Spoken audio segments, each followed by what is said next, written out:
Salut à tous et à toutes, on se retrouve pour une nouvelle vidéo et pour un nouvel épisode sur Tour de France 2023 en Pro Leader. On va mettre continuer et du coup voilà, on va partir directement pour le Pro Leader.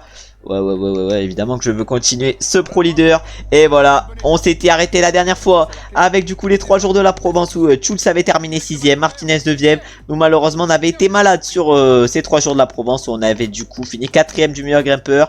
Au classement par points on s'était imposé, mais voilà, ça n'avait pas été un maillot réussi. Et du coup on est quand même premier quand même avec l'équipe avec 68 PPC. C'est que le début de saison quand même était pas mal. Et du coup on avait progressé en sprint, en accel, en ballon, en moyenne montagne, en récup. Et de toute façon ça vous avez dû le voir dans la dernière vidéo. Et du coup dans cette vidéo on va aller faire Paris-Nice, dont on peut voir le profil ici. On aura 2 premières étapes de plaine, une 3ème étape également de plaine, un 4ème étape qui sera un chrono. La 5ème étape ça sera une étape de moyenne montagne, on pourra tenter pourquoi pas de partir dans l'échappée. La 6ème étape ça sera du ballon, la 7ème étape ça sera de la montagne, et la 8ème et dernière étape ça sera une étape de moyenne montagne. Et après je pense qu'on ira partir directement sur la Brest Cup. Et du coup on va se retrouver directement sur ce Paris-Nice pour la première étape. On arrive sur ce Paris-Nice en grande forme avec notre coureur, c'est pour ça qu'il va falloir gérer au mieux. Et on va essayer directement de partir dans l'échappée sur cette première étape avec notre coureur pour essayer évidemment de passer en tête des sprints LTR. On est au départ sur cette première étape de ce Paris-Nice et regardez, on peut voir le maillot du meilleur du classement du coup individuel Pro Cycling, puisque c'était Champoussin qui l'avait. Du coup nous on va essayer directement de partir dans l'échappée sur cette première étape avec notre coureur. Et comme je l'ai dit, l'objectif ça va être de passer en tête des sprints inter. On est en grande forme aujourd'hui, l'objectif du coup on va essayer de le réaliser. Et on va se retrouver directement pour le premier sprint inter. Mais par contre directement après le deuxième sprint inter on se relèvera sur cette étape. On arrive au sprint inter avec notre coureur. On va se retrouver face à Seb Van Mark et face à Yeli Walley sur ce premier sprint. Et l'objectif évidemment ça va être de les battre, parce que notre objectif ça va être d'aller chercher les points. Par contre il y a le 1 km des sprints inter sur ce Paris-Nice. Première fois je vois ça. Et du coup on va lancer le sprint. Est-ce qu'on va être capable de battre Yeli Walley et Seb Van Mark? Oh, il reste 500 mètres, on a Yeli Walley. Est-ce qu'on est assez monstrueux pour les battre? Et oui, on va être facile sur ce sprint inter. Et maintenant on va se retrouver directement sur le deuxième où on va essayer également de passer en tête. Mais pour l'instant on réalise un bon début d'étape. On arrive maintenant au deuxième sprint inter avec notre coureur. On est passé en tête sur le premier et sur le deuxième. On va essayer également de passer en tête, mais je crois que c'est la ligne d'arrivée, hein. Vraiment c'est aberrant, parce que c'est la deuxième fois le même sprint inter. En tout cas on se met dans la roue Yeli Walley. Et normalement on va le dépasser facile le Yeli. On va passer en tête et après on va se relever sur cette première étape. Mais on passe du coup facile en tête sur ce deuxième sprint. Et maintenant on se relève et on va se retrouver directement au final de cette première étape de Paris-Nice. Un final où on va essayer d'être acteur. On est à 6 km de l'arrivée sur cette première étape. Et là on est dans une côte de 4ème catégorie. Est-ce que ça serait pas le moment de faire la différence? Est-ce que ça serait pas le moment de faire la différence? En tout cas on va tenter quelque chose. On a Nelson Paoles qui nous suit. On a en a un autre qui nous a suivi. Ah mais nous l'objectif c'est de faire la différence pour essayer de faire ces 5 derniers kilomètres à fond et solo. En tout cas on va passer évidemment en tête de cette côte de 4ème catégorie. Et maintenant va falloir tout donner. Il reste combien? Il reste 4 km 800. Ah mais là on a fait la différence par rapport au peloton. Et maintenant c'est Evenepoel qui part à notre poursuite. Ah, Remco Evenepoel il est même revenu sur nous à une vitesse aberrante le mec. Ah mais le mec est monstrueux. En tout cas on va sûrement se mettre dans sa roue. On va essayer de le suivre au Remco. Et là par contre on va essayer pourquoi pas de récupérer dans cette espèce de descente. On a encore 5 secondes d'avance sur le peloton et on a Evenepoel derrière. Ah on a Evenepoel, il est monstrueux dans notre roue. Et malheureusement le peloton nous est revenu dessus, et notamment Kaiden Groves. Ah mais Kaiden Groves il doit faire l'effort pour son coéquipier Jasper Philipsen aujourd'hui. Mais nous l'objectif ça va être de faire un bon résultat sur cette première étape de Paris-Nice. On a Van Aert à gauche, on a Van Der Poel également, on a Philipsen également. Mais nous là on va essayer de faire un bon sprint. 1 km 400, 1 km 300 ça tourne. On est maintenant sous la banderole des derniers kilomètres. On est sous la banderole du dernier kilomètre. On a mis un peu d'avance par rapport au peloton. Est-ce qu'on va être capable de remporter cette première étape de Paris-Nice? Oh ça va se jouer à rien. Ça va se jouer à rien par rapport au sprinter. On a de l'avance, mais est-ce qu'on va gagner? Eh oui, on va remporter cette première étape de Paris-Nice en costaud. Les virages nous ont bien aidés dans ce final. Et on va chercher la victoire qui risque de rapporter un nombre de points incalculable. Et qui risque de nous permettre sûrement déjà de nous qualifier pour le Tour de France de la saison prochaine, même si peut-être que je m'avance un peu trop. On va donc porter le premier maillot de leader sur ce Paris-Nice, ça va être pas mal. Le premier maillot vert également, mais ce maillot vert va falloir le conserver. Surtout que du coup sur la deuxième étape on va pas partir dans l'échappée. Mais du coup on remporte magnifiquement cette première étape. La grande forme a dû nous aider. On s'impose devant Lafcoy et Caleb Ewan. Et du coup évidemment qu'on prend la tête au général et on remporte 38 PPC. pour avoir remporté cette première étape. Et maintenant on se retrouve directement pour la deuxième étape de ce Paris-Nice. Il va y avoir du vent dans le final et c'est justement dans le final où on va se retrouver directement, et sûrement dans les 5 derniers kilomètres. Bon, le final il sera un peu moins escarpé que sur la première étape, mais on va essayer quand même de tirer notre épingle du jeu. On est dans les 5 derniers kilomètres sur cette deuxième étape de ce Paris-Nice. L'échappée va aller au bout et ça va être sûrement Dries Van Gestel qui va s'imposer, mais nous c'est une place d'honneur qu'on a à aller chercher sur cette deuxième étape. Bon, malheureusement on va sûrement perdre notre maillot de leader. Ah non, Gestel 7017, mais Taco il va nous le prendre, le maillot de leader, et du coup dans ces rues de Châteauroux ça va être compliqué d'aller chercher un bon résultat, même si on est en grande forme et que on a 76 sprint, 76 axel. Faut pas s'attendre à un résultat fou, mais il va falloir essayer quand même de gérer. En tout cas il reste encore 2 km 500. On a Joao Almeida qui est devant nous, on a Hugo Stetter également, on a Kokar également, mais nous l'objectif évidemment sur cette deuxième étape ça va être de faire un bon résultat pour au minimum essayer de conserver notre maillot vert. En tout cas on est aux côtés de Doug Gelkob, on a 18 points à aller chercher justement pour ce maillot vert. Dries Van Gestel il s'est imposé du coup devant Van der Horn, ça va être Ronley qui va aller chercher la 3ème position, mais est-ce qu'on est capable d'aller chercher la 4ème? Je sais pas. En tout cas on a lancé à 800 mètres, est-ce qu'ils ont pas lancé un peu tôt? Je sais pas. En tout cas on a Philipsen qui arrive sur la gauche de la route, Philipsen il est sur la gauche de la route, et nous on va finir 12ème sur cette étape. Bon, je sais pas combien on termine du classement, non pas du classement mais par rapport au peloton. En tout cas on peut voir que notre coéquipier Cerny malheureusement à un moment donné, et maintenant on va aller voir les classements de cette deuxième étape. Et du coup on a fait un peu mieux que je pensais sur cette deuxième étape, vu qu'on a terminé 11ème avec notre coureur, et du coup tant commander on prend la tête au général et au classement par points. On est toujours en tête, il y a des points positifs, mais malheureusement on a remporté 0 PPC après cette deuxième étape. Et maintenant on va se retrouver directement pour la 3ème étape qui va être un peu comme la deuxième, c'est-à-dire une étape toute plate. Et sur cette 3ème étape on va se retrouver comme sur la deuxième, directement le final. On est directement dans les 4 derniers kilomètres sur cette 3ème étape de ce Paris-Nice. En tout cas on a Jacobsen devant nous, on a Maury Van Sevedant, on a Kaiden Groves, on a Soren Krak Andersen également. Mais nous l'objectif aujourd'hui ça va être de faire le meilleur sprint possible. On a terminé 12ème sur la 3ème étape, plutôt sur la 2ème étape, parce que là on est sur la 3ème étape. On s'est imposé sur la première. Maintenant on va voir ce qu'on est capable de faire sur la 3ème, et peut-être coup double, même si ça risque d'être compliqué. En tout cas il reste encore 2 km, je sais même pas pourquoi il y avait une banderole. En tout cas 2 km, maintenant 1 km 500. Ah, Maury Van Seven, Victor Campenard, Kaiden Groves. Oh là là là, les frises de fou. Les frises de fou, on a Philipsen va falloir prendre sa roue. On a Julien Lafilippe qui lance, et nous on va prendre la Roy Jacobsen. On va prendre la Roy Jacobsen, c'est peut-être la bonne roue à prendre.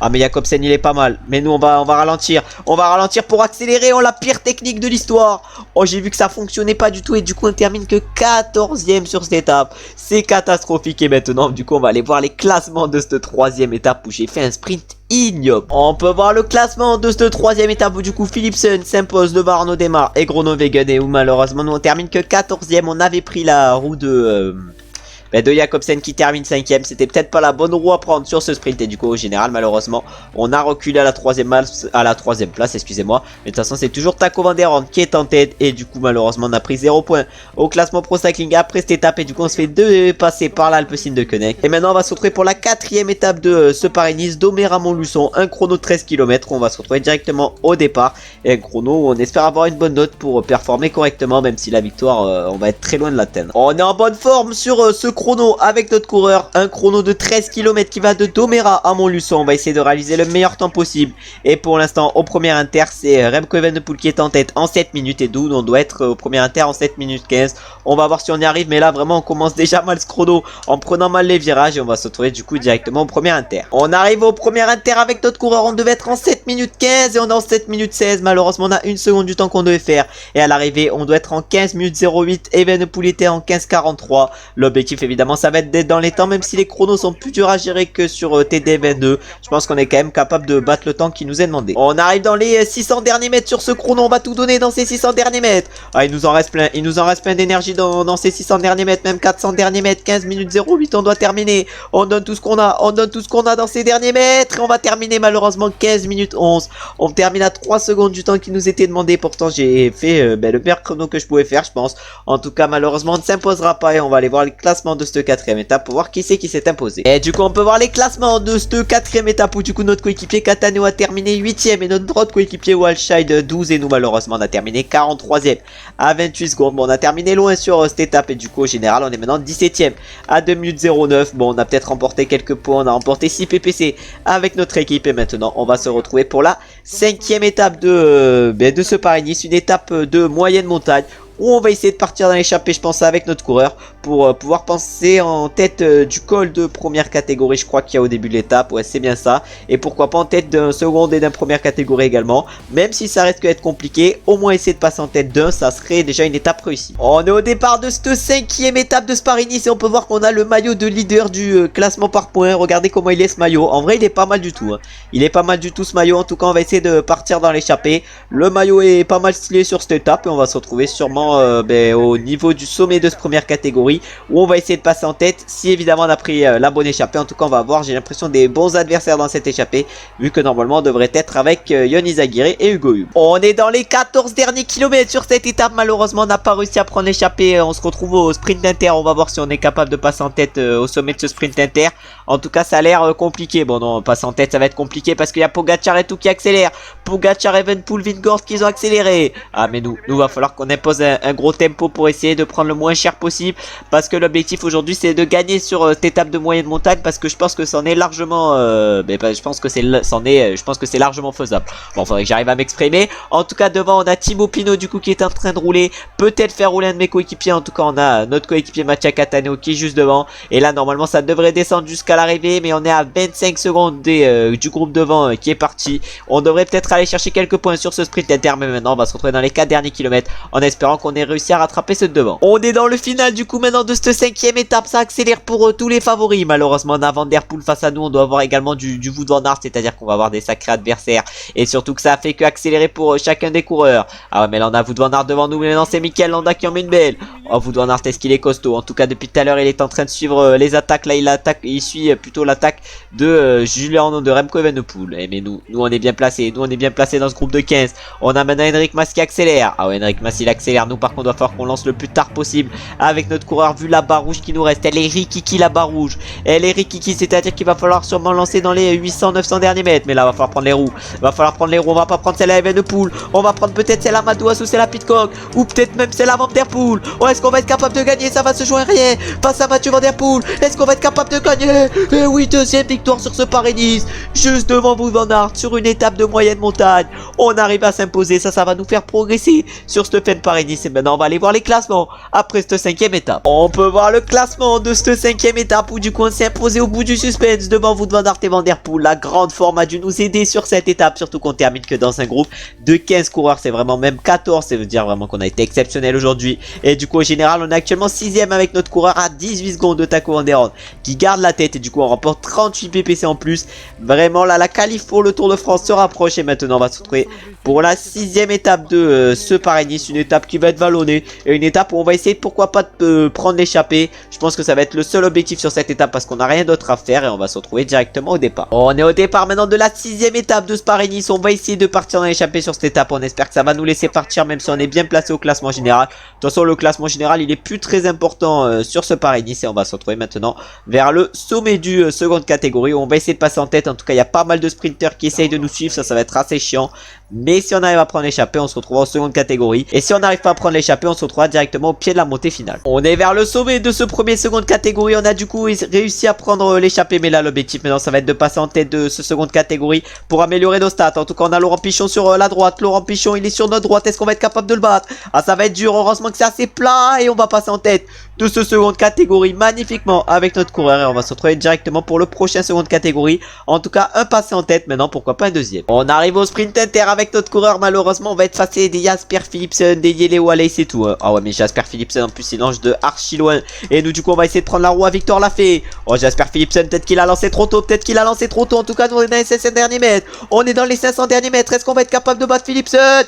Oh là là, ça va se jouer à rien du tout, mais on passe en tête de ce sprint inter, on va du coup progresser en sprint en accéléré. Maintenant on va se retrouver vers le sommet du seconde catégorie où on va essayer également de passer en tête. On est vers le sommet de ce code de seconde catégorie, c'est-à-dire la côte de Luens. En tout cas on a Victor Lafay et Battistella qui ont accéléré. Ouais, il reste 800 mètres encore, 800 mètres, on a Victor Lafay et Battistella, 600 mètres, on va tout donner, on accélère avec notre coureur. Est-ce qu'on va être capable de passer en tête? Ça va être dur, on a Van Der Hoorn dans la roue, mais on va passer largement en tête sur ce col de seconde catégorie, et on va se retrouver maintenant directement dans le final de cette étape. Mais là notre étape est déjà réussie, même si on perd du temps au général. De toute façon on s'en fout maintenant du général, et on va se retrouver directement au pied de la montée finale où on va essayer pourquoi pas d'aller chercher les 5 points de seconde catégorie, et même pourquoi pas essayer de passer en tête du sprint inter. inter. On est au pied du seconde catégorie avec notre coureur, c'est-à-dire à la côte de la Colle au Loup. On est à 10 km de l'arrivée. L'objectif évidemment sur ce seconde catégorie, ça va être de passer en tête, même si ça risque d'être dur, et surtout parce que Laurent Pichon a quand même pas mal d'avance. Mais là on va arriver dans des pourcentages qui sont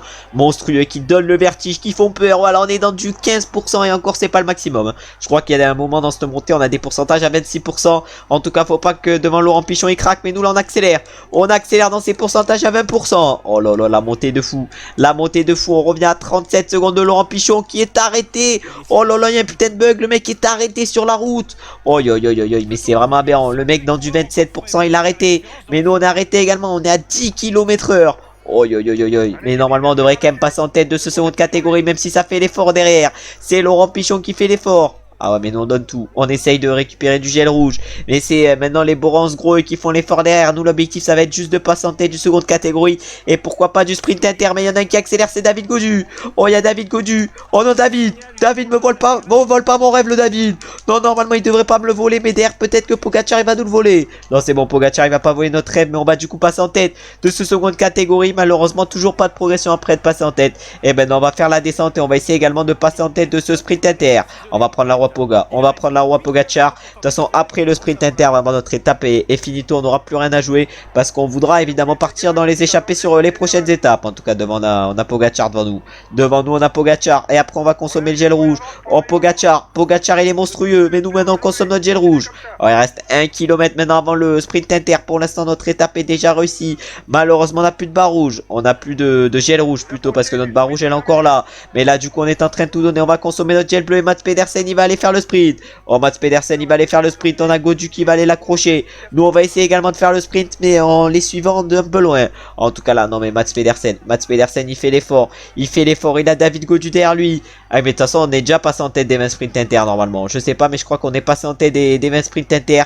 En tout cas on va essayer de passer quand même en tête de celui-là. On va essayer de les doubler à peu près sur la ligne, même s'il nous reste plus beaucoup de barres rouges. Ah voilà, on va essayer de passer devant vous, devant Aert, c'est bon. On va chercher les 20 points, on va conserver notre tête au niveau du maillot vert. Mais là 4 km 700, où il va falloir qu'on essaye de conserver notre barre rouge et peut-être même de l'améliorer si on veut gagner. Mais là 4 km où ça va être dur. Pogacar il a attaqué au bon moment dans ce final, c'est-à-dire qu'à 2 km 500 il a accéléré. Heureusement que Roglic fait l'effort. On a Madouas également qui fait l'effort, mais Pogacar il est monstrueux dans ce final.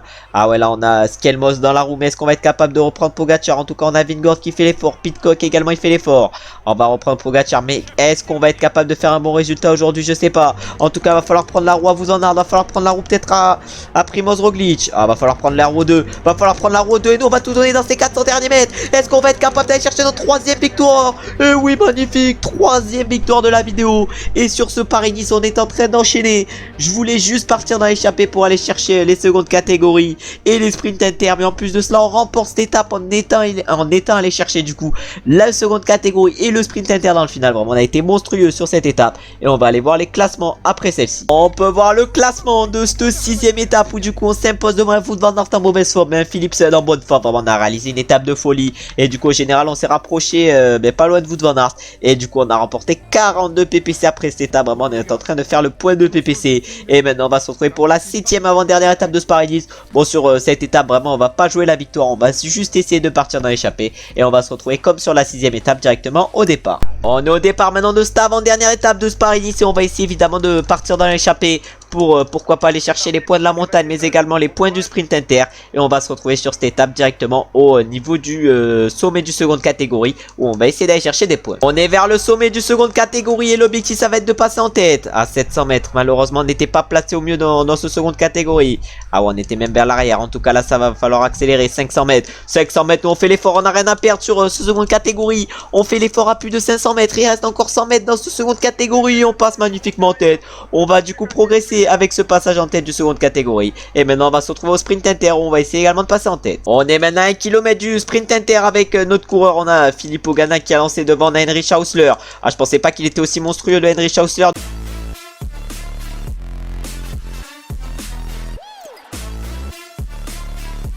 Et du coup on a réussi à passer magnifiquement en tête de ce sprint inter. Bon, vous avez pas tout vu je pense, mais du coup on a réussi à passer en tête devant Osler qui avait lancé de taux. Et maintenant on va se retrouver pour un nouveau col de seconde catégorie où on va essayer de passer en tête. Allez, maintenant on est dans ce nouveau seconde catégorie, le code de la côte plutôt de la Cigale. Et pas de la fourmi. Non, j'étais obligé de la faire. J'étais obligé de la faire. En tout cas, du coup, on va essayer d'aller chercher les points dans ce code de la cigale. Et là, on va tout donner. On va tout donner encore 300 mètres. Encore 300 mètres. On va passer facilement en tête. Encore une fois sur ce col de seconde catégorie. Et on va se retrouver maintenant directement pour le prochain. Et après le prochain seconde catégorie, on se retrouvera soit pour le sprint inter, soit directement à l'arrivée. Allez, on arrive vers le sommet de ce col de seconde catégorie. Plutôt de ce code de Saint-Antonin. 5 km 700, 5,6%. Encore 700 mètres. Et l'objectif, évidemment, ça va être de passer en tête. Puis après, l'étape sera peut-être finie pour nous. Il y aura le sprint inter, mais après l'étape, c'est sûr, elle sera finie pour nous. Mais là, on va lancer dans ces 400 derniers mètres. On va encore une fois passer en tête dans ce code de Saint-Antonin. Il ne nous joue même plus les points. Et on va se retrouver du coup maintenant directement pour le sprint inter. Sur le premier sprint inter, on avait réussi à passer en tête. Maintenant, sur le deuxième, on va essayer de faire de même. On va être à peu près face aux mêmes adversaires. On va avoir du Boissonhagen et du Osler pas face à nous. Mais l'objectif, évidemment, ça va être de les battre. De toute façon, on doit avoir assez d'avance au niveau du classement par points. Et là, du coup, on lance le sprint à 700 mètres de la ligne. Alors, on a peut-être lancé d'un peu tôt. On a peut-être lancé d'un peu tôt, malheureusement. Oh là là, j'ai lancé même de beaucoup trop tôt. Et Osler, il va nous battre, malheureusement. Et on va terminer 3ème sur ce sprint inter. Bon, j'ai lancé de beaucoup trop tôt. Et maintenant, on va se retrouver directement pour aller voir les classements de cette étape. Et pour aller voir, du coup, qui c'est qui s'est imposé. On peut voir maintenant le classement de cette 7ème étape de Paris-Nice, qui a du coup été remporté par un Evenepoel en grande forme. Devant Vingegaard en bonne forme. Et Pogacar a terminé 3ème. Il était également en grande forme. Puis ensuite, on a Mas 4ème et Gaudu 5ème. Mais les écarts à partir de la 7ème place, ils sont énormes.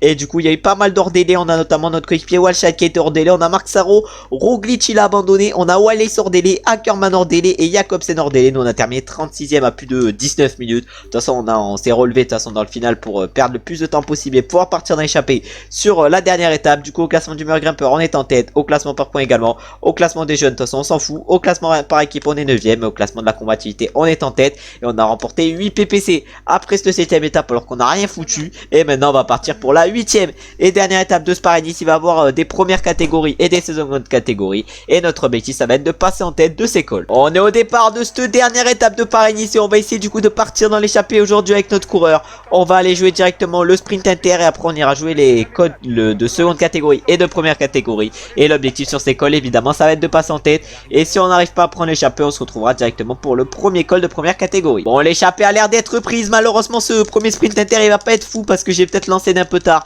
L'objectif évidemment ça aurait été de passer en tête mais est-ce qu'on va en être capable? Je sais pas. En tout cas on est en train de tout donner. On a Osler dans la roue et on va le battre Osler. J'ai cru qu'il allait me dépasser et maintenant on va se retrouver pour le premier col de seconde catégorie. On arrive au sommet du premier col de seconde catégorie. On est malheureusement en forme normale du coup sur cette étape et l'objectif évidemment sur ce premier seconde catégorie ça va être de passer en tête même si ça risque d'être compliqué. Je suis sûr qu'on en est capable. En tout cas derrière on a réussi à les distancer déjà en accélérant un peu. Oh, il reste encore 300 mètres mais là ils font l'effort derrière. Ils font l'effort derrière. On peut voir Izagir et on va passer facilement en tête quand même sur ce seconde catégorie. On va se retrouver maintenant pour le deuxième. On est maintenant dans le deuxième seconde catégorie. Sur le premier on a réussi à passer en tête. Le deuxième maintenant le final il est tout plat. Mais est-ce qu'on va être capable de passer en tête dans ce col de Châteauneuf? En tout cas on a Izagir devant. On s'est fait bloquer. Non mais c'est quoi cette escroquerie? On s'est fait bloquer dans ce col de seconde catégorie. Du coup malheureusement on n'a pas pu passer en tête. Et on va se retrouver maintenant pour le troisième col de seconde catégorie ou directement pour le col de première catégorie. On va se retrouver directement je pense pour le col de première catégorie. On va pas se gaspiller d'énergie dans le seconde catégorie. Et on va essayer par contre de passer en tête sur le première catégorie. L'objectif vraiment c'est même pas une deuxième place, c'est la tête. On arrive du coup vers le sommet du première catégorie. On n'est plus que 8 à l'avant. Nous on est en train de consommer notre gel bleu. Et l'objectif évidemment dans ce code de pace ça va être de passer en tête pour progresser en montagne et en vallon. Parce que les premières catégories il faut bien progresser dans ces stats Ah ouais les premières catégories vraiment normalement c'est intéressant pour la montagne. Mais là à 400 mètres ça accélère. Ah ouais à 400 mètres ça accélère. Mais nous faut pas qu'on se fasse gêner. Faut pas qu'on se fasse gêner. Fait qu'on arrive à passer en tête. Mais Matthews. Mais c'est quoi cette escroquerie ce mec là Michael Matthews? Non mais vraiment impossible de battre ce mec. En tout cas maintenant on va se retrouver je pense directement dans le final pour le deuxième première catégorie où on va essayer également de passer en tête et on fera clairement pas le sprint inter. On est au pied du col d'Aise avec nos compagnons d'échappée, c'est-à-dire Michael Matthews, Onley, Sepúlveda et Mollema. Et notre objectif dans ce col d'Aise, ça va être de les tenir les plus longtemps possible. Le col d'Aise, c'est une montée de 8,6 km à 5,6% et l'objectif évidemment, ça va être de sortir le plus en tête possible dans ce col d'Aise. En tout cas, on a Matthews devant, on a Sepúlveda, on a Mollema et l'objectif évidemment, eux, ça va être de les battre au sommet justement de ce col d'Aise. On est dans un groupe de 4 avec avec nos compagnons d'échappée, mais Michael Matthews devant il s'est envolé, il est monstrueux le mec. Et nous du coup on est avec Maolema, on est avec Sepulveda et notre objectif juste monter, ça va être de monter au régulateur, c'est-à-dire de pas accélérer trop vite. Et on va se retrouver maintenant vers le sommet. Et du coup on arrive maintenant vers le sommet, malheureusement on s'est fait rattraper par le peloton. On a Pogacar devant qui a accéléré avec David Gaudu, mais nous malheureusement on va se faire rattraper par le peloton et limite recracher directement. En tout cas devant Michael Matthews, il va aller s'imposer aujourd'hui, il nous a battu sur le col de première catégorie et il va aller sûrement chercher la victoire aujourd'hui. Nous l'objectif ça va être d'aller chercher les points de la montagne, mais malheureusement on va pas l'en chercher et ça va peut-être être Matthews qui va remporter le classement de la montagne. En tout cas maintenant on va se retrouver au bas de la descente, on va voir ce qu'on est capable de faire aujourd'hui. Ah malheureusement la chute dans cette descente vers l'arrivée, c'est-à-dire que l'étape est terminée pour nous. Michael Matthews va s'imposer et on va aller voir directement les classements justement de cette étape. Et du coup Matthews s'impose magnifiquement sur cette étape et il s'impose devant Wout van Aert et Pogacar et nous on termine 15e de cette étape. Bon vraiment on a eu des difficultés dans la descente, une étape compliquée, malheureusement on n'a pas réussi à passer en tête de première catégorie, mais je pense que ce Paris-Nice va bien nous faire progresser et on va aller voir justement directement les podiums de cette course. Et je parlais de faire la Brest Cup après dans cette vidéo, mais je pense pas, la Brest Cup on la fera dans la prochaine vidéo. Une Brest Cup on fera je pense assez rapidement, en tout cas on fera Brest Cup et Dauphiné. Mais là du coup on va aller voir directement les podiums de ce Paris-Nice qu'on aura quand même bien réussi. On aura fait des belles étapes, on aura quand même réussi à remporter 3 victoires justement d'étape. Vraiment on aura normalement remporté le maillot à poids et le maillot vert également. En tout cas cette dernière étape elle a été remportée par Matthews en solitaire. Au général c'est Evenepoel qui s'impose sur ce Paris-Nice. Au classement par points c'est nous, au classement du meilleur grimpeur c'est nous également, et au classement des jeunes c'est Evenepoel. Je savais pas si je l'avais remporté le maillot du meilleur grimpeur, mais on l'a bel et bien remporté. Là par contre on va avoir je pense une progression de folie et du coup pas d'abandon d'une heure de lait sur cette étape et Matthews s'impose largement. Nous on termine 15e comme on a pu le voir. Au général du coup ça s'est joué en 1 seconde entre Vingegaard et Pogacar. Vingegaard il a terminé à 1 minute 15 de Evenepoel et Pogacar à 1 minute 16. Les écarts ont été minimes sur ce Paris-Nice. Mais ensuite on avait Massa de 24, Gaudu à 3-11. Au classement du meilleur grimpeur on s'impose avec 20 points d'avance sur Matthews. Au classement par points on s'impose avec 100 points d'avance sur Philipsen. On avait quand même une sacrée marge. Au classement des jeunes on termine 5e à 21 minutes. De toute façon on n'a pas joué le général. Au classement par équipe on a terminé 9e. Et au classement de la combativité, excusez-moi, on s'est imposé. Du coup on remporte 49 PPC. On est toujours en tête au classement Pro Cycling individuel. Et au classement par équipe Pro Cycling on est actuellement 2e avec 249 PPC. Regardez la progression, on est même passé en sprinter après cette course. On a pris un plus de sprint pour être passé en tête de 20 sprints inter et avoir gagné une 3e étape de ballon. On a pris également un plus 1 d'accélération pour avoir gagné un sprint inter.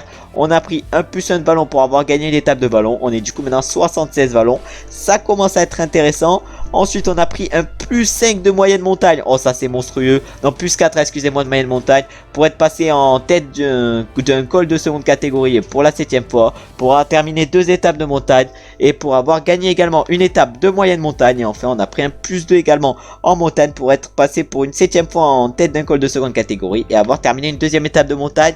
Malheureusement on aurait pu prendre également un plus en plus si on aurait réussi. Si on avait plutôt réussi à passer en tête du première catégorie. Et enfin au niveau de la récup on a pris un plus 2 et on est passé à la note de B, peut-être la note de A pour très bientôt, peut-être pour la prochaine saison. Et dans la prochaine vidéo on ira du coup faire la Brest Cup avec 3 étapes, dont 2 étapes ballonnées, une étape de plaine, et on ira faire le Dauphiné avec 3 étapes ballonnées, un chrono de 34 km et 2 étapes de plaine, puis 2 étapes de montagne. Et sur les étapes de montagne on essaiera de passer en tête des cols de première et hors catégorie. En tout cas je vous remercie d'avoir regardé la vidéo jusqu'à la fin. Si la vidéo vous a plu, vous savez ce que vous avez à faire, c'est-à-dire liker, commenter et vous abonner. Je remercie évidemment tous ceux qui l'ont fait. J'espère également que vous avez passé une bonne journée ou vous êtes en train de passer une bonne journée. On se retrouve maintenant très bientôt pour une nouvelle vidéo et un nouvel épisode.